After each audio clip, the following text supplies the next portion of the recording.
You, we're back again, or we're black again, as I like to say. Oh yeah, Good. you are good. Yes. Look at those eyes, Just had a massage. shiny eyes. Yeah. Is that what kind of state does that put you in when you get a massage? Well, this was really different because it wasn't just a normal massage, it was the energy work as well. So I went from feeling really tired and not flat, but just kind of tired and wanting to have a nap to really energized and focused. Yeah. Wrote some awesome copy. Yeah, bam, straight into the copy. Yeah. And what was different about that for you? Like, I guess you said that was a bit different. Is that like you've not many kind of massage therapists or masseuses do that kind of stuff? Or? No, so I usually get deep tissue or maybe a relaxing massage, but it was more like, clearing chakras and asking intentions and things like that. So, and then you could feel the energy at the end as well and throughout. So, yeah. Awesome. Yeah. Awesome. What have you been up to? It's been a while since our last chat. Oh, lots. I don't even know what we spoke about last time. It was a short chat. Yeah. It was a short chat. Yeah. Yeah, we probably just, I can't really recall it. It was a long time ago. Yeah. You had pink hair. Yes. That was how long ago? Yeah, true. So I just ran a amazing retreat in Fiji for 5 days, and it was speaker training, but it was really, I really stepped into my spiritual side, and it's something that I pushed aside for so many years because I'd grown up with my dad not hating my mom, but hating on her spirituality. What did that look like? Well, just saying that it was hippie bullshit and things like that. And I grew up with a mum who, she bought me Sark books and she bought me The Way of the Peaceful Warrior and things like that, and took me to yoga and meditation and, used to do Reiki and all sorts of amazing things. And so I grew up with that side of her, and then my dad is very English and very, just working class kind of English, and so doesn't believe in any of that stuff. And while he's not believing, is she there doing Reiki on him? Yeah, probably. I'm letting go of your shit. Yeah, so it was nice to bring that side. I brought that side out of me for a few years, but really stepped into it way more. And, we were clearing each other in the mornings, teaching them about muscle testing, doing chakra clears, visualizations to start the day. Nice. We were using essential oils and music to regulate emotions, and just really, I was really in touch with my own energy and everyone else's energy. And I just knew exactly what to do at different times. So I had the structure, but then I kind of ad-libbed and went with the flow and trusted my intuition as well. I said the flow's on. Yeah. What do you feel shifted for you? What allowed you to go from, like you said, you've been really delving into it for the last couple of years, but then you really stepped into it? What happened that changed?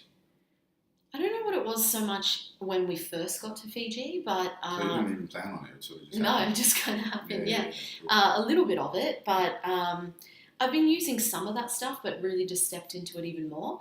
And being in Fiji really opened my eyes. I realised I was out of alignment and disconnected. As in you hadn't been there before? Or? No, just within myself. Yeah. So I kind of, before I went to Fiji, I actually had some times where at night I would feel my heart beating out of my chest, like I was having a panic attack. I'd never felt like that before, and I was feeling really negative and really anxious, and I was like, this isn't me. Yeah. And I was crying, and it would always happen late at night. I'm all good during the day, I can switch on, and then at night it's like everything's falling apart, I suck. And it was a big struggle, and I didn't have the support I needed around me, or didn't feel like I did. And so I was going into the retreat with that, and just before the retreat there was a 6-figure event which you came to, and it kind of stepped into, I'm connected with people again, and that's where I get my energy from. And so that was kind of the start of it, and then going to Fiji just amplified that even more. And it made me realize, what I really want in my life, and how I was so out of alignment. And having that connection, not just with others, but more importantly with myself, allowed me to kind of get clarity and open my eyes to what I want. Cool. So that was almost a piece like that 6-figure, getting a group of people together, allowing you to drop into that zone of genius, which you mentioned. Yeah. That then allowed you to go, hang on a sec, there's something in here. There's like this. I feel juiced. I feel alive. Yeah. And then going, actually, I need more of this. Yeah. And then going, how can I create more of this? And then totally.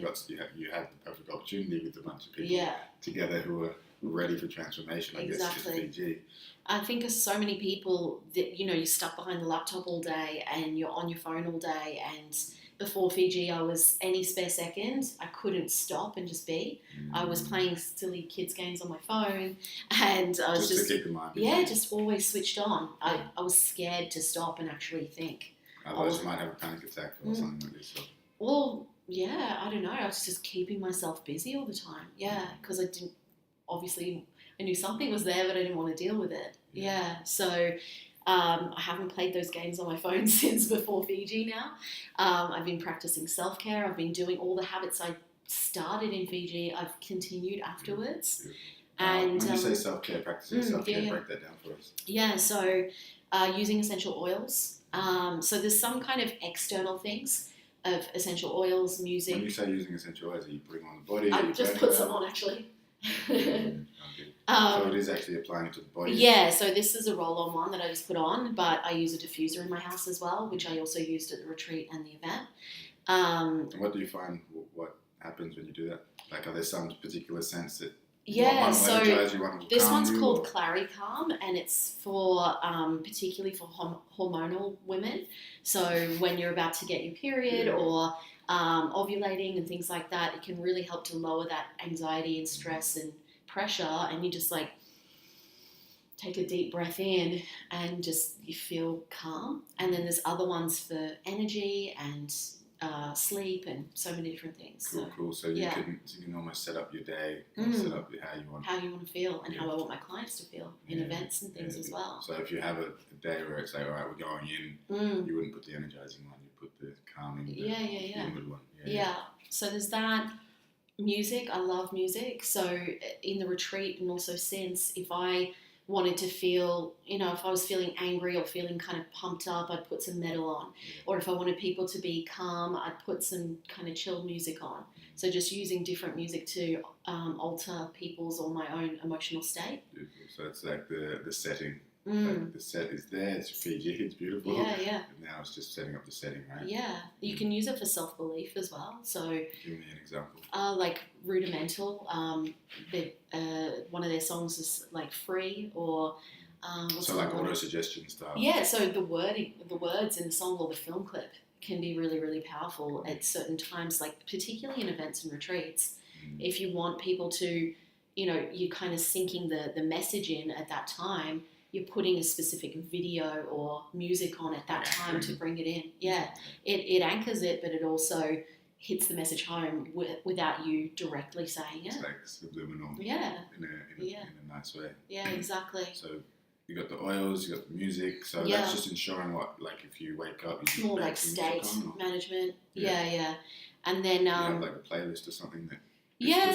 Just choose what I want at the time, but then also making sure I'm not constantly being surrounded by music or people or always on my phone, having those times where I can just be as well and just breathe and be left to my own thoughts, which I wasn't doing before. That tech-free, and for me, it's important, but it's also like a retrospective. So I'm like, if I'm playing those games, I know something's up. Yeah. Usually not playing them, so I'm like, if I'm playing them, I'm like, what's going on here? Yeah. It's like time to have a tech fast. I've noticed myself and so many other people medicate with, alcohol or bad food or just constantly being switched on or Netflix or whatever. And when you actually get rid of that stuff and allow yourself to just be alone with your thoughts, you enhance your creativity, your intuition gets stronger, your self-awareness, and you actually have ideas and clarity on what you really want instead of pushing them down and ignoring it. As an example, jump off the table, smash out a bunch of coffee. Yeah, exactly. It's like proof is in the in the facts. And the other thing has been my health. So I've lost 5.5 kilos and 18.5 centimetres in the last few weeks. Nice work. And I always say to people, it's about making slow, gradual changes and just because otherwise people will get overwhelmed. But I also feel there's an opposite to that as well. Is it? So right now I feel like I need to make fast changes. Otherwise I would be in limbo and I'd be feeling, uneasy in my body. And so for me it was, I've been drinking a ketogenic drink. What is that? Is that full of oil or something? No, so it gets you into a ketogenic state without having to just go without carbs and fast and things like that over a period of time. So it gets you in really quick. Yeah, nice. And what is the, do you know the technical? I don't know too much about it. I It's just the know keto that it drink. works. Yeah. It's insta keto. Yeah. No, so it's from a company called Prove It. Some of my clients use it. Beautiful. It gave me, not only helped with weight loss and not craving carbs and things like that, but helped me to have focus and energy as well. Beautiful. I detoxed for a couple of days, but I wasn't getting enough sleep as well at the retreat the first few days. But then after that, I was on fire. Just dropped in. Yeah. So I've been intermittent fasting, drinking the drink in the morning. Talk to us about intermittent fasting. I know people do their research, but just quickly while they're listening. I've done it on and off. I used to do it maybe a couple of years ago. And the reason I did it, people can use it for so many different reasons, but for me it was to sort my gut health issues. We're not supposed to be eating all the time, so it gives your gut a bit of a break, and it allowed me to settle the things that were wrong, like bloating and different things going on. And you just have a shorter window to eat as well, so you're not going to eat as much. You can't physically do it. Yeah. And for me, time-wise too, I get up in the morning and I've got my morning routine and I've got to get the kids ready for school and then get into work, and that's my creative time, where I really, I'm really switched on at that time. But, if you've then got to cook something as well, I was making, eggs and a cooked breakfast every morning. Fine. Yeah, so for me it's that's one less thing I have to do, and then you're really looking forward to that nice meal at lunchtime. So what was your kind of the different splits you can do? You can have different windows, you eat from this. So what I usually do, I start eating around lunchtime, so around 12 to 2, depending on if I've got a call at 12 or something like that with clients. So, and then you stop. Stop after dinner, so I try and have dinner a bit early around, I was having dinner around 7 or 8, and I'm trying to have it around 6. So. Cool. So is that window, and then that's it? You might have 1 or 2 or even 3 meals then? Or just I usually have 2 and maybe 1 snack. Yeah. And do you drink before the 12 o'clock, or do you drink anything? The keto drink I have, and then I drink water as well. So I usually drink about 4 litres of water a day. Wow. So how do you do that? Because that's something that carry one of these around. I know, but I drink 3, 4. Depends if I'm sweating a lot. I might drink 5 or 6, but it's at least 2 minimum. If I'm rolling, if I'm exercising, it's more because you just have to, because you're losing it. Yeah, exactly. But I have a lot of people who struggle to drink 2 litres of water a day. So what helps you? Have you always drank 2 I've always drank lots of water. Never 4 to 5. That's been a more recent thing, maybe over the last 6 months. Is that because more sweating and more exertion? No, just more aware of it. Yeah. So you can easily polish one of those? Yeah, so I'll have 2 or 3 of these a day usually. Yeah, and I just carry that around with me everywhere when I go out or whatever, and just keep topping it up. I get my kids to do a water challenge as well. How does that look like? They just have a bottle, and my daughter's like, I've had 5 of these today. The smaller bottle than this. Yeah. So it's constantly on the toilet. You are at first, but then you get used to it. Yeah. Do you have to drink bottled water or tap water? Doesn't matter. I'm fine. So it's drinkable. Yeah, I'm not fussy. Just don't drink the water in Adelaide. Or Thailand or something. Twice I drank the water in Adelaide, and both times I got sick. So really? I don't recommend it. That's not good. And so those are the self-care pieces. But what was the mindset shift? Was it you getting in that environment? I'm really curious to have what changed in your mind for you just all of a sudden you're doing these self-care things? Well, one of my biggest things is connection, and I was feeling really disconnected before I went away. I had a partner who didn't understand me. He was really supportive with the kids and around the house, but didn't have that deep kind of connection where he understood the personal development stuff I've been doing, the business stuff I've been doing. It didn't speak your values. Yeah. And then was sick of being behind the computer screen, sick of working on the laptop. You were? Yeah. And just getting, my to-do list done and crap like that. I needed some, not only connection, but I needed excitement and fun and adventure again. And anytime I travel, anytime I'm outside my normal environment, I'm switched on. I just love being in different environments, different countries, different cultures, trying new things. I was so sick of being, like, I live in a beautiful house, but I was so sick of, I'd try and get the kids and my partner to do things and they would never want to do things. And so I kept ending up going down to the Westfield down the road and eating Sanchuros, like chocolate and churros. Yeah, and going out for a meal that wasn't really that healthy, or going to the movies. And it's like, it wasn't things I wanted to do, but it was better than sitting in the house. Yeah. And then you're like, when you're getting around the people gave you the connection.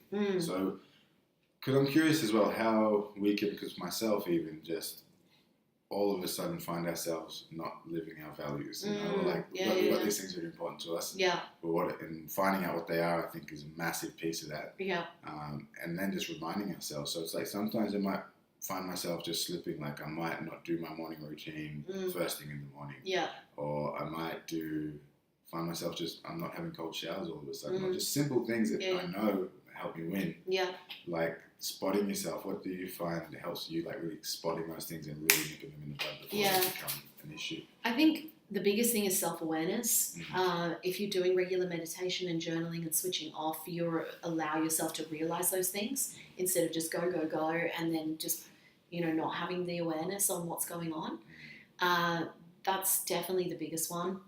I think getting outside your environment on a regular basis. So switching it up. Yeah, so like I always say business works in 90-day cycles. So every 90 days you want to be taking some time out, going somewhere, whether it's overseas or locally or whatever. Drive up the hills or the beach or whatever. Exactly. And having, those first couple of days completely switching off, not doing any work, no laptop, no phone. And then after that, you can get your journal out and you can, you probably have ideas from that because you've got the energy back. But having that time off, and, it's around March now, so it's around the time of year where people are starting to get a slump. The start of the year, everyone's super motivated, inspired, excited. They're like, I'm going to smash this year. It's going to be the best year ever.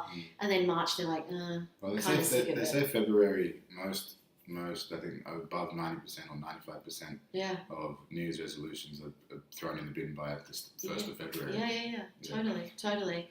That's why I don't set New Year's resolutions. I just set them throughout the year, like goals. So taking that time out every 90 days, which is why I have my retreats with clients every 90 days as well, to recharge, to reflect, and then to look at, what went well, where could I improve, and what are my next steps forwards. Cool. And that's a cycle that you were getting towards that 90 days. And and you're like, okay, time to reset, and perfect timing, right? Yeah, totally. Nice work on the self-awareness piece there. Yeah, thanks. What do you have, like a daily kind of stillness or mindfulness or meditation, any kind of practice like that? Yeah. What does that look like, and when do you put it into your day? Yeah, so sometimes I'll do meditation in the morning and sometimes the evening. If I'm struggling. As in either or, like one or the other? Yeah, sometimes I'll do both, but most of the time it's once a day. So if it's in the evening, it's because I can't switch off and I want it to help me to sleep. Particularly if I've got a lot of things going on, and it can be the negatives or it can be the positives, when you're thinking in bed and you're stressing about things, or even the positives. It's like, I remember a few weeks ago I put out a free offer and I got over 100 leads within a couple of hours, and everyone's commenting on this post, and it's like 10 o'clock at night. So I'm like, and I was on this high from it, and then it's like, okay, I really should go to bed. So making sure I don't do that regularly, working that late, but making sure you're not on the laptop, TV or phone late at night. Do you have like a curfew or something for yourself? Yeah, I like to go to bed at like 9 or 10. And so I like to switch off. I haven't watched Netflix or any shows since I got back as well. So I do like watching that stuff, but I think I'll limit that to, maybe on the weekend or something, to just be in that zone during the week and switched on. But if I listen to it in the morning, it's a different type of meditation. It's more to either clear anything that I need to clear or just give me focus for the day. Cool. Yeah. And what do you find, like, from going from having been doing it, because you said you weren't doing it, to then doing it, do you just like to just jump straight in and do 20, 30, 60 minutes, or do you sort of do 5 minutes? Usually do 10. Ease into it? Yeah, I do 10. Yeah. I like 10 because it's not too long. You're like, above 10, you're like, this is like, we'll be doing other shit. 11 right minutes, you know. Yeah. But no, like before I went away, I actually had maybe a month before I went away, I was walking consistently, I was eating really well, but it felt hard because I didn't have that support around me. And it was like I was trying to motivate myself and I was trying to motivate my partner and my kids and my clients and everyone around me. I was this leader that had to be the one bringing everyone else up. Whereas when I went away, it was like, even though I was still the leader in that environment, everyone had their amazing, things that they were experts at, and we were all really connected. It wasn't like, hey, I'm the guru and I'm amazing. We were all connected with each other. In and under. Talk to us a little bit about, I know you have one of your favourite books, The Big Leap. Yeah. Tell us, because it seems like you've been talking about that a lot recently, and I've noticed that you've made a few shifts and referencing that. So talk to me about that book as well, but any other books that you've read and any pieces that and how reading has influenced you in your journey, and any particular books or passages that have really stuck with you and how they've influenced your life. Yeah, so I actually stopped reading for a few years. Like I would half read books and then not finish them. Was that like consciously chosen to do that, or you just no? Was a habit that you it was just a habit. I'd half read one and then it would get hard, and then I'd have to think, and so I'd start another one. But I basically it was also because I felt like I only had time to read before bed, and I didn't want to be thinking before bed. I wanted to be switched off. So like fiction, and then I wasn't. But I wasn't reading fiction either. I was just reading personal development and business books. So then I wasn't making the time for it. And then I think around Christmas time, actually, I went up to Airlie Beach for 9 or 10 days. And I didn't take my laptop and I had switched my phone off. First time I'd ever done that.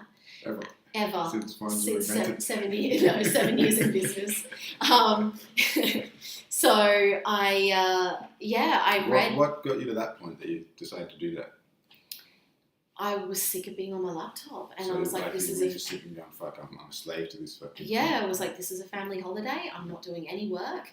I used to feel like clients would leave, or they wouldn't get the support they needed if I wasn't there with them, or that I had to squeeze in a heap of phone calls before I went away and after I came back. And I've broken that pattern now. How did you set that up so that you could have 10 days tech free? I'm just like, well, they're not going to die. So you didn't have any VAs in place or any person? Yeah, I've got my team in place to support. Yeah, so tell us about that, because I imagine people are listening going, how the fuck do you do that? I want to do that. Like, what specific steps did you take to... Yeah, so I have my general manager who... She's a coach as well, so she's in my groups, making sure that everyone's all right. And then I have my assistant who's dealing with all payments and admin type stuff as well. So the general manager wasn't really working over Christmas either. She did a little bit, but the assistant was managing, just the basics, so that everything kept running. And then, I did the same when I was in Fiji as well. I didn't work at all, but both of them were working. And did you let people know, or you just disappeared? No, I let people know. Yeah, I always let them know. Even if I'm on a plane for a couple of hours, I let them know. Yeah, cool. Yeah. And what was the result? Yeah, so at Airlie, going back to the book thing, I read 1.5 books. Yes. Because I'd literally, I'd wake up in the morning. Yeah, what am I going to do?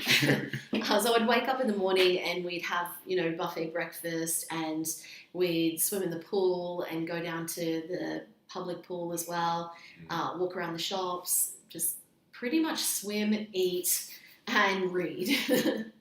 And have naps. I envy. And then we went snorkeling the Great Barrier Reef as well, which was beautiful. Worst. Yeah. It was so cute seeing my kids in the full stinger suits with the gear. So cute. Snorkeling it up. But Did you have the underwater cam? No, I forgot to bring my GoPro. Yeah. Oh, no, we actually had one. Yeah, we did have one. But I'd love to see the shots. Yeah, definitely. But we had, I read Tim Ferriss, The Tools of Titans. What did you take from that? I think I half read that one, and I finished reading another one that I'd been trying to read for a while. What did you take from Tools? I really liked how the way that people write books these days is very different. So he literally, for anyone who doesn't know, he literally took his podcast episodes and his notes from them and made it into a book. Which so very like slapped together. Yeah, so all these people he interviewed just had different questions, or most of them were the same. I really like Damon John from FUBU, and I wish his was longer. But there was some really key, things that kind of repeated themselves through the book. What do you like about Damon's piece? Oh, I just love Damon. Not that piece necessarily in that book, but I've read a few of his books and watched a lot of Shark Tank and things like that. What do you like about him? I like that he was kind of the first to do what he was doing. Pioneer. Yeah, I like that he was grew up in the hood kind of thing, but like didn't go down that path of what most, I guess, Black Americans do, and that he made something for himself despite his circumstances he grew up in. I really liked that he would go on sets of like music videos and things like that, and like just put his clothes in rappers' faces, and they'd be wearing them on these video clips, and like that was a big piece to his success. Yeah. How have you applied some of those pieces into what you do? I think the thing with like role models or people that we are inspired by, we already have those traits within ourselves.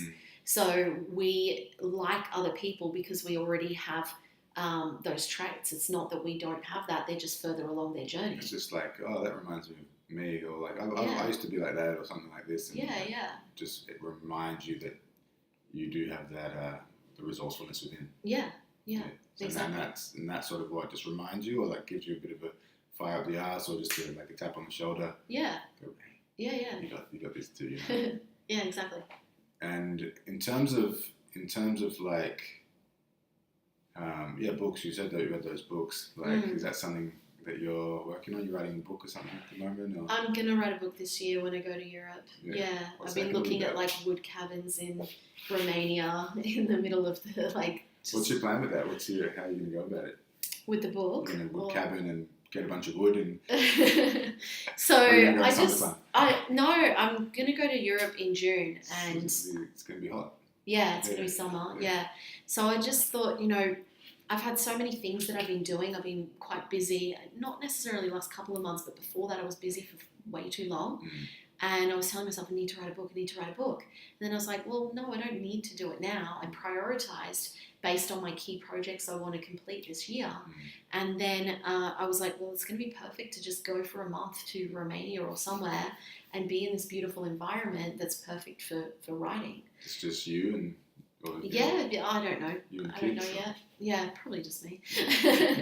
And so I have a few different ideas, but basically telling a bit on my story. I have a few different things that I've kind of created myself based on stages of mindset and stages of entrepreneurship as well. So it'll be something around that. Awesome. That's fun. Yeah. Any working titles in the mix? No. Not yet.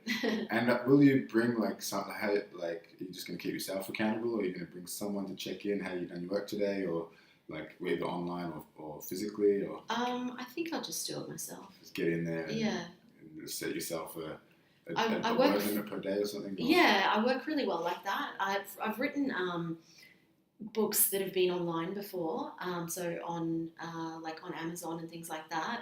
I wrote one when I was a personal trainer called Love Yourself Healthy, and I wrote a lot, and then I left it for a while, and then I'd kind of forgotten what I'd written, and I don't do well with that. So if I just smash it out quick, I'm really good with that. It's like writing. It's similar for me. If I write down a chorus or something, and then I'll go and write something else, and then by the time I get to the first chorus, I've forgotten the melody. So I have to record it.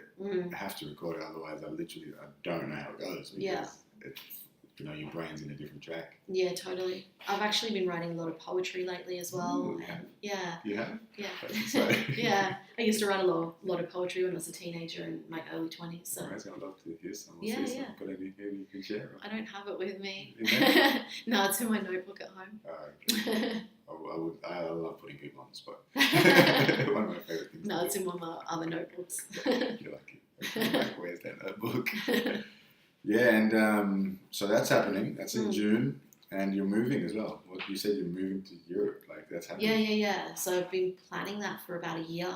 I've been moving to Europe, and I don't know how long I'll be there for. I want to be close to my grandparents and my family in England, and then travel around Europe. I've kind of seen it as, catching up with people, but also I'm going to have a photographer, videographer following me around as well, so doing a bit of a vlog. Bit of a daily beat. Yeah, and my own daily style. And then writing the book. Will that be a daily thing? You'll be like, they'll follow No, not daily. Yeah, but just regularly. bits and pieces. Yeah. And I'm going to be like doing bucket list experiences. So I'm taking the kids to go sledding with huskies in Norway from a chick that I met on Facebook. She does that. That's awesome. Taking them to Igloo under the Northern Lights, and just like fun, cool stuff. I think this life. this year for me is just really about experiences and connection. Is that a big leap piece as well, or is it something that? No. If I want to bring that in. It's really like I was living in my zone of excellence and not my zone of genius. So when you're in your zone of excellence, you're doing the things that you're really good at, but it's not really pushing yourself into that stuff that you really want to do to live your perfect life. Is there something prior to both of those? Yeah. There's like zone, I can't remember them off the top of my head, but like zone of competence and incompetence and things like that. So this is where a lot of people would play, I imagine, in those realms? Yeah, exactly. So when we're talking zone of excellence, it'll be more like the high achiever, like the person who's got some level of... Zone of excellence for me would be like, I could get stuck in doing coaching. I could do 20, 30, 40 coaching sessions a week and not be working on my business, like on the business. Or what does that mean, on the business? So working on key projects that are going to grow the business, marketing, sales, building team, writing a book, speaking, consulting, workshops, retreats. I'm glad I asked you that, because I see a lot of people working on the business. And it's not really... So sending an email, scrolling through Facebook. Sending an email, like creating the workshop, creating the workshop for 3 months. Or, it's just like, what are the actual steps that are actually working on the business? Yeah. For me, it's like the big picture, the legacy stuff. Where I really get filled up is running retreats, workshops, events, speaking. Like my eyes get all sparkly. I feel amazing, and that's what I want to do consistently. So after Europe, I actually want to set up an entrepreneur house, and what's been coming up for me is Thailand. Having a house there where people come and live in, where I run retreats and workshops, where other people can run their own things there. Similar to Roger Hamilton has a thing. Oh, is it? Something like this. I think he's in Indonesia, possibly. Yeah, cool. Yeah. Nice. Similar vibe. It's just like get in there. It's an entrepreneur, house, or space where everyone just comes in and just supercharges their business for some time, and then they leave, and it's like the next people come. Yeah, and totally. Totally. Because it was coming up when I was in Fiji, and I was like, well, I wish I could have this all the time. It's like, well, I can. Why can't I? Yeah, exactly. That's awesome that you had the space now to be able to bring these things into fruition. So, what do you feel that makes you different? I guess some people talk about the big game, and then some people talk and make a little bit happen. Some people talk a big game and make a big game happen. They follow through. Some people don't even talk and make a big What do you feel makes you different, that you're able to just think of something and make it happen? Because I don't talk about something I'm not going to do. Otherwise I wouldn't say it. I keep my word. I put things out there to hold me socially accountable. Give us an example of that. Saying that I'm going to lose weight, saying that I'm going to make $1 million, saying that I'm going to buy an island. It might not happen, tomorrow or this year. Some of them are shorter term goals, some of them are longer term goals. But if I put it out there, it's making it real. I told Richard Branson I'm going to own an island, and had a great conversation with him about that. What was his response? Oh, he was like, oh, cool, where are you going to buy one? Yeah, asking what area, and talking about his experience of how he built the island up. And can you share a bit about that? Or? Yeah, when I was there, when he first bought it, he put in an offer for, I think, like 100,000 or something ridiculous, maybe even less than that. And 10,000. Yeah, no, they just laughed at him, and then it still hadn't sold. This is the British Virgin Islands. Yeah, and that's funny that he's right there. Yeah, I know. But it's like Caribbean kind of, But then they came back to him, and he got it for a really low price because they couldn't sell it. And he's like, okay, cool. And he's like, I was just Yeah, I was just kidding. Actually taking the piss a little bit. Yeah, so he initially lived there in a tent. Like, he didn't live there full time, but he went camping there with his family. And then they built it up over time to be this amazing place, like just luxury, and an animal sanctuary there, and kite surfing and boats and all this beautiful stuff. And it's just, it shows me as well that, you know, you don't need to have something that costs tens of millions of dollars to start with something small and then build it up from there. You know, if people are saying that they want to run retreats but they can't do an international retreat yet because of whatever restrictions, do a one-day workshop, you know, practice. It's the same kind of thing. Yeah. Exactly. Build up from there. Yeah. What were some of your early retreats? What did they look like? So the first one I did was a health and wellness retreat at Noosa in the hinterland there, on the Sunshine Coast. And that was 2 nights, so like an afternoon and 2 days, basically. And what was the lead up like? Did you have a bunch of clients? Was there sort of criteria that you had to have in place before you got to the stage where you could do that? It was mostly current clients that came, and then a couple of friends as well.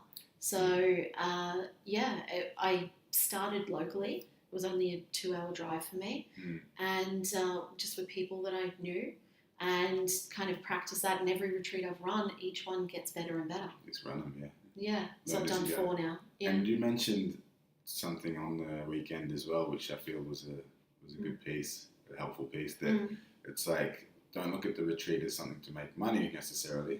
Like, depends on your plan or whatever it is, but just make sure that it's something to add value to your clients. Yeah. Talk to us a little bit on that. Yeah, so you can do it one of 2 ways. So you could have a standalone retreat that is for current clients or other people, and they pay a certain amount of money. Most of the people that have come to my retreats have been part of a package. So you could have like a 6 or 12 month mastermind that includes 1 or multiple retreats, which is what I do. But then anyone who wants to come that's outside of that, they come and they pay a certain price, and which is good. I want more of those people, because then they end up joining the mastermind anyway. Right. This is magic. Yeah, they're like, I want to be around these people. Yeah. So that works really well, and I think that's much easier than selling to people who either don't know you or just as a retreat, because just a retreat is amazing and life-changing, but then they come back to reality, and they're not moving forwards, and they need that constant, you know, evolution and guidance and accountability and strategy as well to keep moving towards their goals. Because 5 days, you're not going to reach your goals in 5 days, but that's the catalyst for change. And another piece you mentioned as well recently, I love the fact that we get to hang out and there's like pieces I pick up along the way. Yeah. This informs what we're going to talk about. Yeah. So you mentioned that you spent like $400K on personal development. You know, myself, I probably spent $100K at least on personal development as well. Yeah. And so I always see, and it was for me, it was like the first year I spent money on personal development, I mean $10,000. Yeah. My income went up 20K. Yeah. The next year I spent 15. My income went up 30K. Yeah. It's like direct, direct correlation between how much money I spend on personal development and how much income I create. So how come when you spend $400K on personal development, and what kind of things do you focus on when you do? Because I know that you have really good pieces on this. Yeah, so when I first started, the first thing I did with a mentor was, I'd done a little bit with someone else before that, but the first, I guess, proper mentor, it was $1,000, and I was only 2 months into my first business. And was this the one that you said I don't know how? I did not have, like, $1,000 felt like $100,000 to me back then. I was living on Centrelink. I was making, you know, $100, $200 a week from my business, and it was pretty much just friends, and I had no idea what I was doing. And I literally didn't have that money. So he gave me some action steps, and I took action. I took fast action, and I paid it off bit by bit. And I ended up spending, how much did I spend with those guys? I probably would have spent maybe 40, 50 grand with those guys over the course of 2 years. I went through their funnel. I just did one thing after the other. And I grew that business to 100K in a year and 200K in 18 months. So that was the reflection there income-wise. But not only that, I learned how to run a business. I turned into a business owner, not just someone who was winging it. What was the point, the tipping point where you went from someone who was winging it to business owner? Well, signing up with them, they taught me how to run a business. So They taught me about that, marketing and sales and strategy and all of that. But the biggest piece they taught me was personal development. They were the first people I did Your Perfect Day with, and values and your reason why and the wheel of life. And some of the stuff you use to this day, right? Yeah, writing letters of forgiveness and so many different things. So, that was apart from my mum that I spoke about before, when I was a teenager and I did a lot of, spiritual kind of things with her, I did my first kind of personal development stuff with them. So I always say I wouldn't be the person I am today. I wouldn't have created this success in my business and my life, but I also wouldn't be the person I am today without spending that $400,000. Yeah. And for you, something that you mentioned as well in terms of like when you go to this, because I can see a lot of people who might spend a lot of money, but then they don't take action, or they spend a lot of money and take a lot of action, but they don't necessarily get the result, or like it might be the wrong action, the wrong kind of action, like we mentioned, sending emails, doing things that aren't that high leverage or aren't generating revenue, and I guess what's some certain things that you ask yourself, or that you guarantee that when you do attend something that you receive something that you're looking for, or that you have a piece that actually gets you towards where you want to go? I just have this thing in my head that like, oh shit, I've paid this money, I better go and take action now. One example of that was at the end of 2014, my business had gone downhill that whole year. I was with a mentor who didn't understand me, who had bullied some of the people in the mastermind, was paying a lot of money to, and my business went like this. From like 20, 30K months to $4,000 a month. Right. And it wasn't just him, we can't ever blame our experience on someone else. It wasn't the right fit, definitely. I did learn some good pieces from him, but for me, I was in a shitty mindset. I hadn't let go of past shit. I was still holding on to stuff from my first business. I was lacking clarity. I wasn't treating my business seriously. And so at the end of 2014, I got on a call to a mindset coach, and I ended up putting down $5,000, paying it off bit by bit because I didn't have it at the time, to do a 3-day retreat with him. And that commitment of having that conversation and going, crap, I've got to find $5,000 now, made me take my business seriously again, let go of the past shit that I was holding on to, and go and take action and make some sales. And I ended up tripling my business within 3 months. Awesome. I paid the $5,000, but I got a refund because he ended up not running the retreat. But that I only needed that commitment. I didn't even need his help. I just needed that commitment within myself. And what was the conversation with yourself that you had where you're like, fuck, things are going downhill, I got to do something about it? What was that conversation like? So I redid my values, actually, and I realized that... Redid your values? What is it? How did you do So my top 5 values, one of my values at the time, or... I guess my why really was that I wanted to create a better life for myself and my family. And when I did create that and was making 10, 20, 30K a month, I kept telling myself, I want to create a better life. I want to create a better life. And it's like, but I've already got that. So that's not a good why. I needed to change my why. It wasn't big enough. Your big, because I'd already got it. Your big why had become... You surpassed it, right? Yeah, so I was stuck on 10K a month for about 6 months.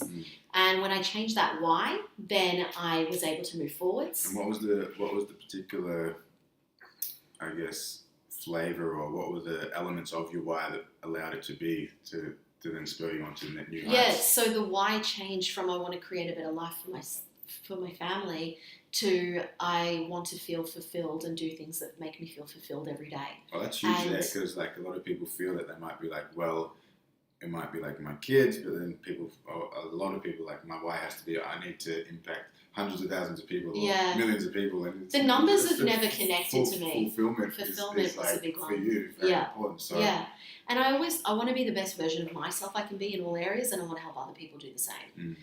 So it's not... I love the clarity you say that with, because it just feels so certain. Oh yeah, that's my big thing. And it's like, you can hear it in the voice. Some people might say, I want to impact 1 million people. I'm like, I don't really believe that. Yeah. In the voice. It's just a number because it sounds good, or someone told them to. Yeah. Like for me, it's like important for me, because for me having that is like people out there, even one person, because I've had loss in my life, and if I can influence other people to actually feel like fulfilled and I can reach people with the message of actually I have something here to do here in this world. Totally. That is the thing that brings me the fulfillment. You know? The reason I got goosebumps just then is because one of my clients told me recently that I saved her life. And she said before she met me, she wanted to kill herself because she felt like no one understood her. Yeah. And her family didn't understand her and put her down and all these things. And then when she found me, I gave her hope. And she'd been working with me for over a year when she told me this. Wow. But she has completely changed her life, not just her income. She bought a house, she's traveled, she's doing what she loves. I can see her bringing my mindset stuff that I've done with her to her clients and impacting even more people through that. And that fills me up. You know, if I can just save one person's life, like that's amazing. Huge. It's important, and I feel it's a duty personally. Like if it's like you have this almost a responsibility. Yeah, when you've had a tough time, or you've gone through some stuff, or you've got an amount of wisdom, knowledge. Yeah, you know, it's a gift. Yeah, you have this stuff to keep it in yourself. I see a lot of people like whatever making music in their bedroom, or you know, being like a closet amazing person, closet amazing people. I'm like, seriously, put yourself on the stage and put yourself out there. Get over yourself. Totally. Put yourself. Because it's not about you; it's about helping other people as well. So like that, getting over yourself piece. I think we talked about this, but it's like a constant thing, right? Yeah. It's not something you just go, I'm getting over myself, and I'm going to do it all the time now. Exactly. But I've always been like that. Like I've always wanted to help people since I was a kid.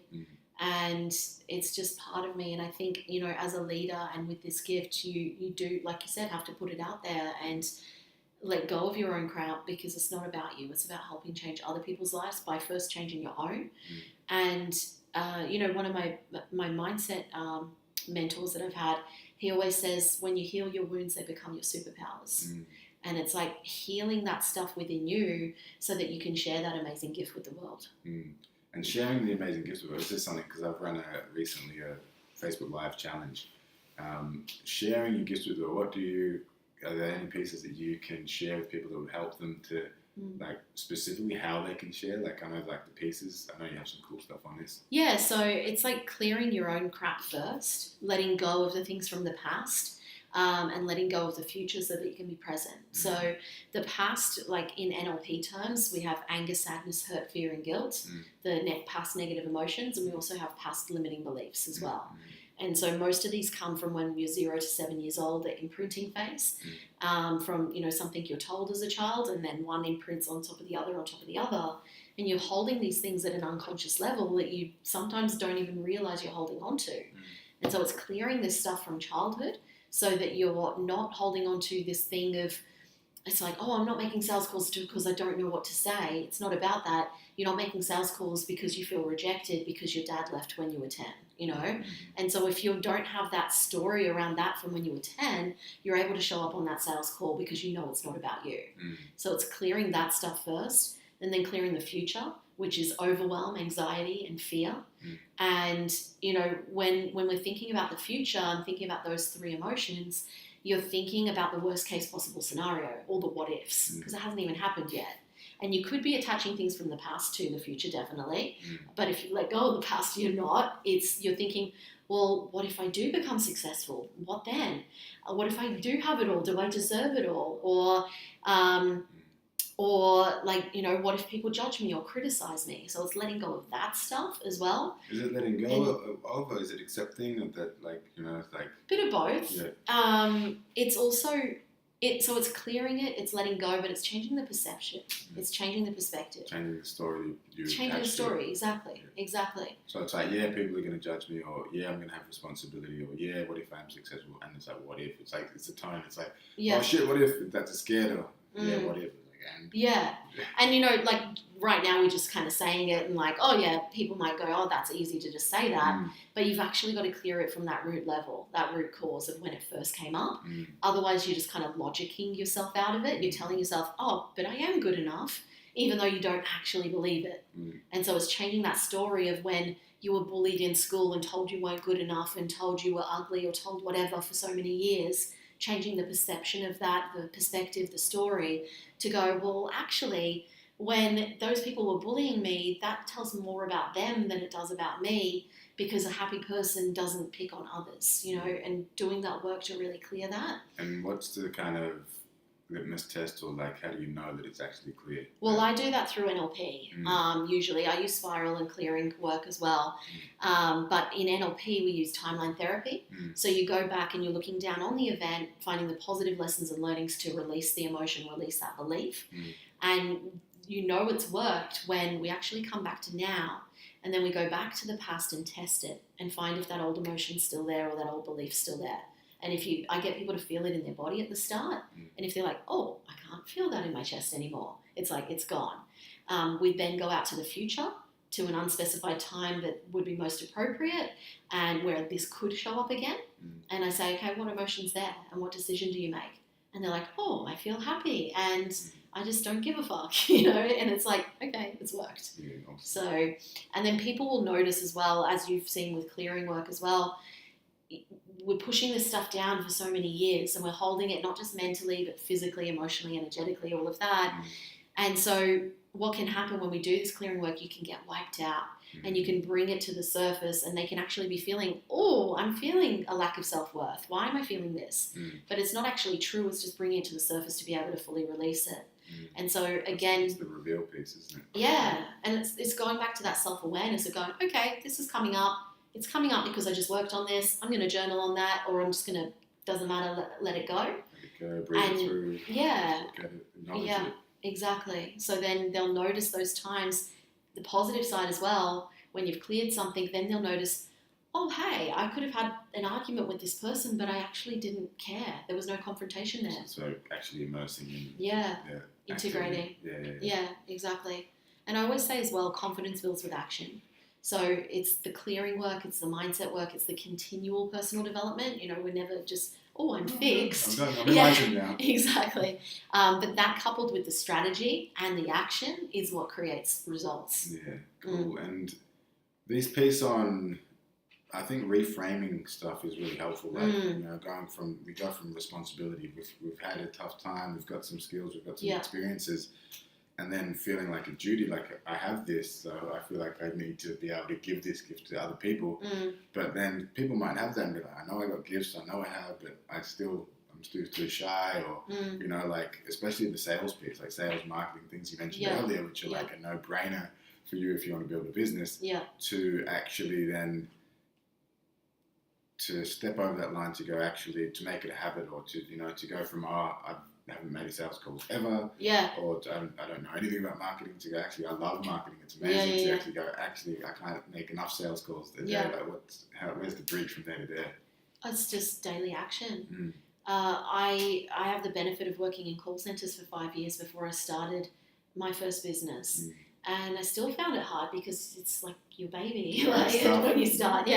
So, but then that skill set really did help me. But people who don't have that background, they have this negative connotation around sales, around rejection, around I'm going to be pushy, things like that. So it's clearing those limiting beliefs around sales, your own objections, not even worrying about the potential client's objections, worrying about what's going on up here and getting yourself in state. You've unsold yourself. Yeah, exactly. Oh, they're not going to answer, they're going to reject me. You know? Putting those thoughts out. Yeah, exactly. So getting yourself in a good state so you can show up and be present with that person and listen to them. And changing that perspective on sales to, I'm going to be pushy, they've got to say yes, I need the money, to how can I actually give value and help this person and change their life today. And in terms of that piece, like if you can't clear it yourself, find someone who can. Or totally. If you want to do it yourself, I feel that doing it yourself is very important. Like it's like if it's your business, I feel like you could hire salespeople, but it's never going to be the same as you doing it yourself, because you have to do sales and marketing yourself first. You can outsource them down the track, or you can outsource parts of it. But if you start with that, you're going to be throwing money down the drain. You need to, like, imagine you're training someone on sales and you hate sales. You're going to put all of your bullshit onto them, and then you'll be like, oh, this person's not making any sales. Well, duh. So you've got to clear your shit around it. You've got to have consistency around sales, have a good number of leads for someone else, have a script, objection handles, have processes, know your KPIs to then be able to get someone else to do it for you. And that was fun doing the sales piece in the six figure. Like just getting around people in the kind of environment where you can even just play. Yeah. Have a play. Make it fun. Yeah, make it fun. Yeah. I like those kind of, what do you call that, boiler room kind of. Yeah, Get an Airbnb Role play. Get an Airbnb for a week and just get a list of names and just go home. Oh, yeah. Who cares if you burn through some leads? Like, at least you're practicing it and getting in that mentality, right? Totally. Awesome sauce. And we're going to go eat soon, so I've got that in the back of my mind. Yeah. But, is there any other pieces that are coming through that you'd love to share on? Or? I guess the last thing, this is something I shared at the Six Figure event about the 3 stages of entrepreneurship. I think a lot of people get these mixed up. So level 1 is really getting your 5 pillars of health in order, which is, I've done a podcast on this actually, which is your self-care, your sleep, your water, your nutrition, and your exercise. So they're not all part of the same thing. When you say self-care, I sort of put those next 4 under self-care. No, I see nutrition as just your food, exercise as moving your body, sleep is, going to bed at the right time, getting quality sleep, water is drinking, whatever. I see self-care as just either stopping and being or taking time out for yourself. There's more to the stillness piece, the feeding the soul piece. Or it might be going and getting your nails done or, doing like physical touch for yourself or eye gazing for yourself, like that kind of stuff. So something that doesn't need anyone else. Yeah. Taking yourself on a self-date, things like that. Yeah. And how does water separate from nutrition? Is it that important that you've given it a time? Yeah, water is just like hydration and I see that as separate. Yeah. So the 5 pillars of health and then your finances in order is the level 1 of entrepreneurship that I've created, and that's a lot of people go into coaching or into a business where they're just trying to go into the business and helping others, but they don't have this strong foundation. They're building on sand if they're not. Yeah, totally. House of cards. It's just all going to fall down. So it's, we're not perfect. We're continually growing and evolving and making these things better. But having that in order and finances in order. And finances in order, I mean, you may have debt, but you have a plan around it, So having that in order is number 1. And then from there, you're able to show up. So the basics of that, is it just like having a plan with debt repayment, with savings, with living expenses? Exactly. Having a budget. If you have debt, having a repayment plan around it, putting money in savings, even if it's $5 a week, And what are the basics on that? Like in terms of, do you have any resources other than your book, of course, that's coming up, that can help people get the 101 on finances? The Barefoot Investor is a really good book. He talks about very similar things that I was paying a financial advisor for, and you don't have to pay hundreds of dollars a month. You can, exactly. $15 on Audible. Yeah. So that's a pretty good book for that kind of stuff. Cool. Yeah. And that's the level 1? Level 1, yeah. Level 2 is where you work on your business and your personal development. So business is obviously marketing, sales, strategy. Over time, you'll be building team and systems and all of that. You say obviously, but obviously. It might not be obviously first. Yeah, obvious for me.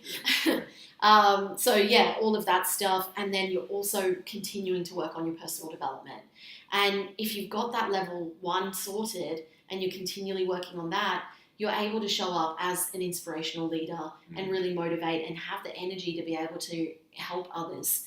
That's an important piece. You mentioned like business and personal development side by side, because if you let the business take over and you're not doing you're not investing in the personal development, then there's going to be a disconnect as well. Totally. And a piece around that as well, the personal development piece, is like at least getting one thing. If you're going to do a course, do a training, like I've always asked myself, what's one thing that I could take from it and implement straight away? Yeah, totally. It's like if I haven't got that, then it's wasted my money and my time and theirs as well. Yeah, totally.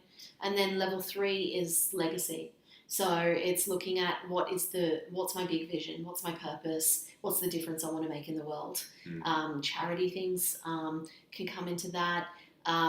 Helping people on a global scale. It might be outside of the business. I know for me, I want to help women in developing countries to empower them to start a business and to be able to work on their personal development so they can change their lives. which is something that I don't want to be paid for necessarily. It's something that just fills me up. But I saw some of my clients, they hadn't made any money for themselves or much money for themselves, just starting out. So they hadn't got the foundational piece in place. They hadn't been working on the key things in their business and putting time, energy, and effort there. But they've been going and doing all this stuff for other people, doing all this charity work, doing all these things. And then they're like, why don't I have any money? It's like, you're putting your time, energy, and money over here. Yeah. So it's like these levels do overlap, but it's looking at it in those stages as a, kind of, I guess, step by step. Cool. Awesome sauce. And you'll be releasing a book on all this soon. Yes. Be out this year? Yeah, it should be. I'll hold you to it. Do a pinky promise. 2018, there it is. It is 2018, guys. So thanks again. Awesome. And I'm always going to ask this question. So you've got a single tweet. You know you're going to die tomorrow. Put me on the spot. You've got a single tweet. What do you share on your tweet? Oh God, I've got so many, and now my mind's gone blank that you've asked me that. Okay, one that I've been saying a lot lately is. Let's give it to them. Okay, so don't settle for anything less than extraordinary. There you go, Ellie Bursko. Thank you very much. Thank you. Till next time, people. Keep the flow growing and the growth flowing.